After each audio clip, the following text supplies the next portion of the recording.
Will you be my girlfriend with the intention of marrying me? That's what everyone I met through a friend wanted to know. One guy, who was 3 years younger than me, said he fell for me right away. I thought about my age and wanting to settle down, so I said yes. A year later, we tied the knot. I'm Michelle, 34 years old, working for a big company.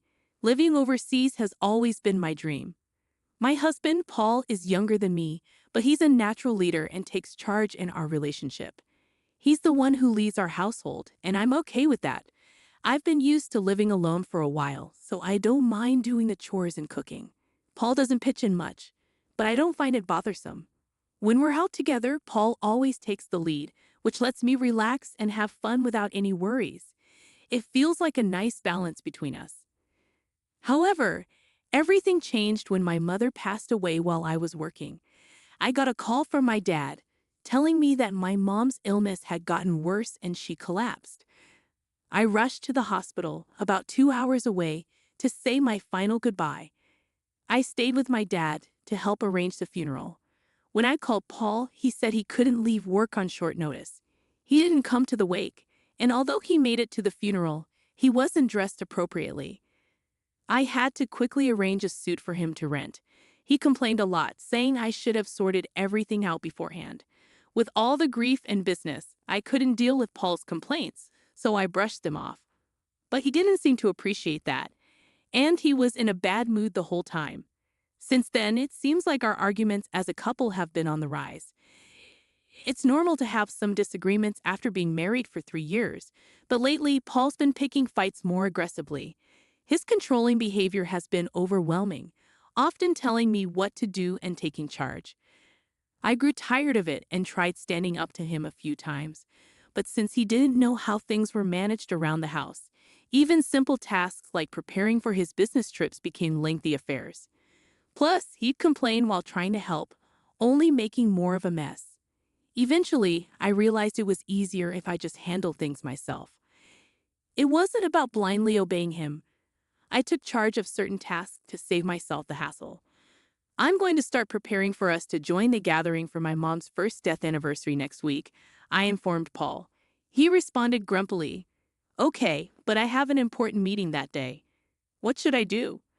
I've mentioned this gathering well in advance. I was taken aback by his sudden remark. "What? You're not going?" Paul sighed heavily. "It's not that, but it'll be tough to delegate everything to my juniors, you know." He seemed pleased with his recent promotion and often talked about his junior team members. I felt like sighing in return. "Please plan for it, okay?" I emphasized. The day before the gathering, when I got home from work, Paul was sulking and drinking beer in the living room. "I'm sorry I'm late." I had to work overtime. I apologized. I could tell he was upset because I was late and dinner was delayed. "I've been waiting here for an hour just as I thought," he grumbled. "But it's just 1 hour, isn't it?" I reasoned. If he couldn't prepare dinner, he could have gone out to buy something. I had informed him of my late arrival time. He could have taken some initiative and handled things on his own. Suppressing the urge to speak my mind, I handed him a takeout box. I thought it'd take too long if I cooked, so I picked this up on my way home instead, I explained. In response, Paul slammed a glass of beer onto the table. "Takeout again? Aren't you slacking off a bit too much lately?" The last time I brought home takeout was about 2 weeks ago. True, I've been busy lately and maybe I haven't been cooking elaborate meals every day. But I always make sure we have a balanced diet and rarely rely on prepackaged items. Still, I didn't think I deserved that kind of criticism. As I debated whether to respond, Paul, misunderstanding something, decided to add insult to injury. "Can't say anything because it's true, huh? Do your chores properly. You've been coming home late lately, claiming you're working overtime. You're probably just out having an affair," Paul shouted. His words ignited a wave of anger that had been simmering inside me. Enough was enough. If you know I'm working late, the least you can do is prepare dinner for us. It's okay if you can't cook. Getting takeout isn't too difficult, is it? I always let you know when I'll be late. And despite being busy, I handle all our household chores. "There's no need for that kind of attitude," I asserted. Paul shot me a glare. "You know what? You're 3 years older than me. I could have married someone in their 20s, but I chose you, an older woman. Show some appreciation and do as I say. No one else would want you, so you'd be in trouble if I left, wouldn't you? Did he really just say that? I was furious and couldn't hold back any longer. Then maybe you should have married a younger woman when we started dating before we got married. I asked if you were okay with me being older, and you said yes. That's why we got married. Even without you, I could manage my life. I retorted. Paul scoffed at my words. Whatever, let's get a divorce. With that, he grabbed his beer and the takeout box and stormed off to his room. We had arguments before, but this was a first. I was done with him. I decided to eat my takeout dinner to calm my nerves, assuming Paul was probably just irritated because he was hungry. But even as I filled my stomach, I couldn't shake off the disbelief that this was all happening the day before my mother's first death anniversary. After a while, I called out to Paul from outside his room, "We need to leave by 8 a.m. tomorrow, so I'll wake you up around 7. There was no response, but I sensed he was awake. With those words said, I went to bed, feeling unsettled. The next morning, when I woke up early, Paul was already gone. The bags I had packed were still in the room, indicating he hadn't left for the gathering without me. Where had he disappeared to? I called his cell, but got no answer. My texts went unanswered too. Left with no other option, I left a voicemail and began getting ready to head out alone. I managed to reach Paul while waiting at the train station. I have to go to my meeting. I can't leave it to my juniors, after all, was all he said before the call abruptly ended. Overwhelmed by a mix of anger and resignation, I found myself in a state of stunned confusion. Before I could process it further, the train arrived, carrying luggage for two, but I boarded alone. When I arrived at my father's house, he anxiously inquired, "Where's Paul?" Seeing my father's sadness since my mother's passing, I didn't want to add to his worries.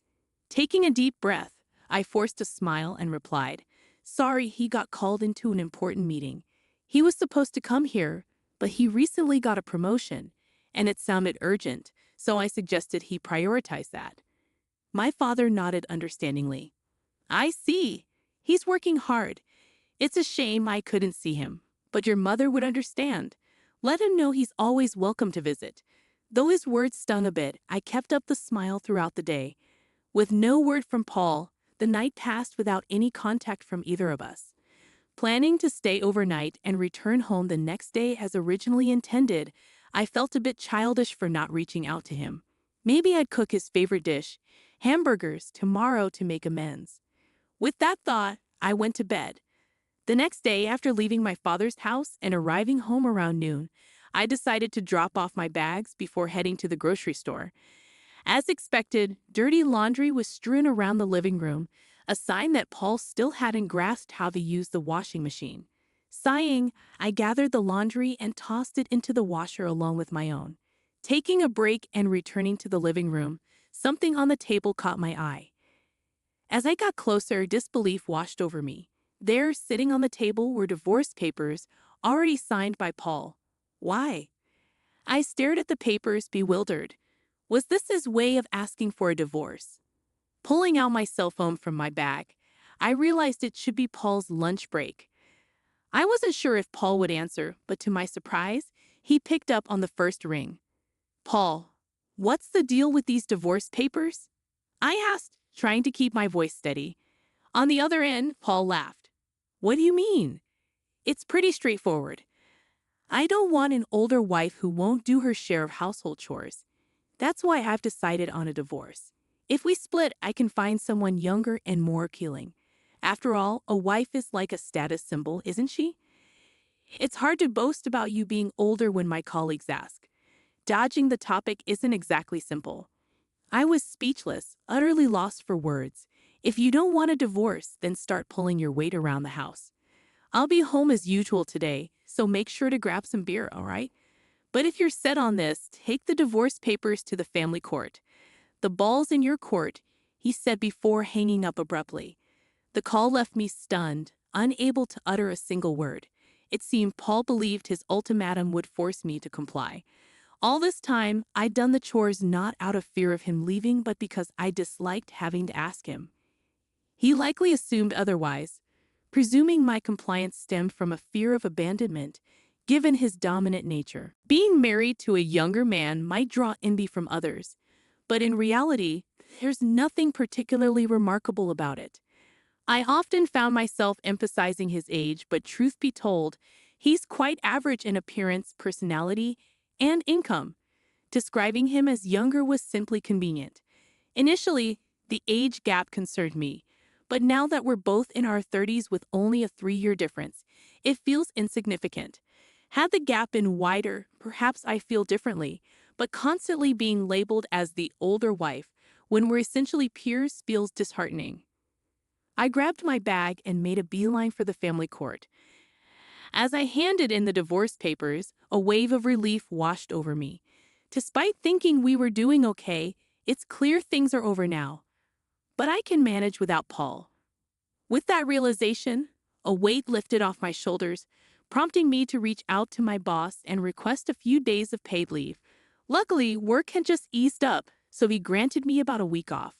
Now that I'm divorced, it's time to sort out my belongings. Thankfully, I didn't have much to begin with, so tidying up was a breeze. I stashed the larger items in a storage unit, packed my essentials and clothes into the car, and on a whim, decided to head to a hot spring resort. It seemed like the off-season for hotels, so I managed to snag a cheap room on the spot. The thrill of the drive filled me with excitement. As I soaked in the hot springs and lounged in my room, my phone suddenly rang. "Michelle, I asked you to pick up beer, didn't I? Where are you?" I couldn't help but chuckle, recalling Paul's usual routine. "I'm actually at a hot spring resort right now," I replied. "What? A hot spring resort? Why?" Paul's confusion was evident in his voice. "Well, you did say to file the divorce papers if I disagreed with you," I reminded him, amused at the thought of his reaction. "Wait, you actually filed them?" Paul sounded flustered. "Of course I did." "Why? Is something wrong? After all, it was your suggestion." Paul finally regained his composure. "Are you serious? When you say hot spring resort, do you mean some nearby spa? If that's the case, I'll grab dinner, so just come home soon." His sudden caring tone made me laugh even more. "It's about an hour-and-a-half drive. They even have an outdoor natural hot spring. It's quite lovely. I wonder if it'll rain tomorrow. Since you're going out to buy your own dinner, I've already packed up my things so you won't have to worry about me coming back. Please take care of yourself," Paul pleaded desperately, hoping I would reconsider. But I had no intention of returning. "You're the one who initiated the divorce papers, remember." It was clear he was using the threat of divorce to manipulate me. "I've already told you I can manage without you. Now that you've divorced your older wife, you can find someone younger. Whether you succeed or not is up to you." Paul fell silent. "It might not be my place, but you should consider moving out of that apartment," I continued. Finally, Paul spoke up again. "Why should I?" His voice was barely audible. "Think about your finances. You'll end up broke if you keep living there. You can't handle chores, cooking, or laundry. You'll need to hire help and eat out, right?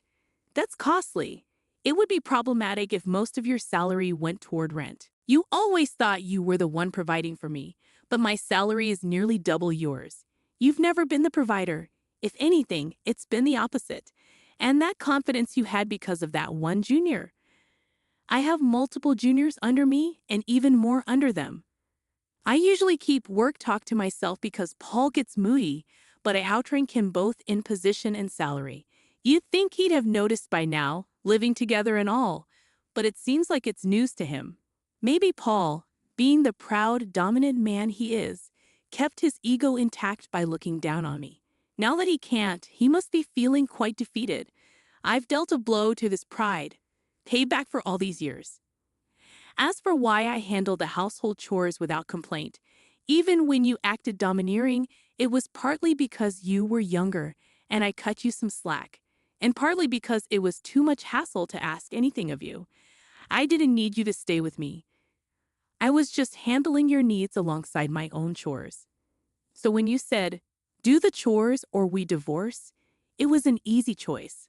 We're strangers now. Goodbye. I said my piece and hung up the phone. Feeling rejuvenated, I savored the hotel's cuisine.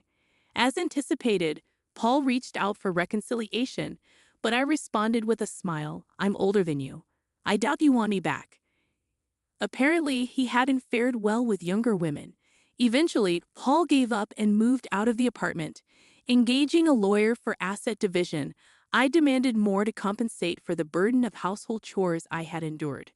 Paul, being thrifty, didn't hire legal representation, giving me the upper hand. With my lawyer's assistance, we negotiated an agreement with favorable terms for me. Interestingly, it appears Paul's lone junior had been vocal about his poor leadership skills, to the extent that he couldn't even consider him a competent boss. Paul caught wind of this, and they are now embroiled in a dispute. He should have realized the importance of nurturing his own team. As for me, I had been offered a position at our overseas headquarters. Initially hesitant due to the circumstances and out of consideration for Paul, I finally decided to seize the opportunity.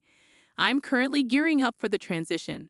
Though I've caused my father some concern, we've begun practicing video calls to stay connected when I'm abroad. I'm thrilled to pursue the career I've dreamed of since childhood. It's time to give it my all.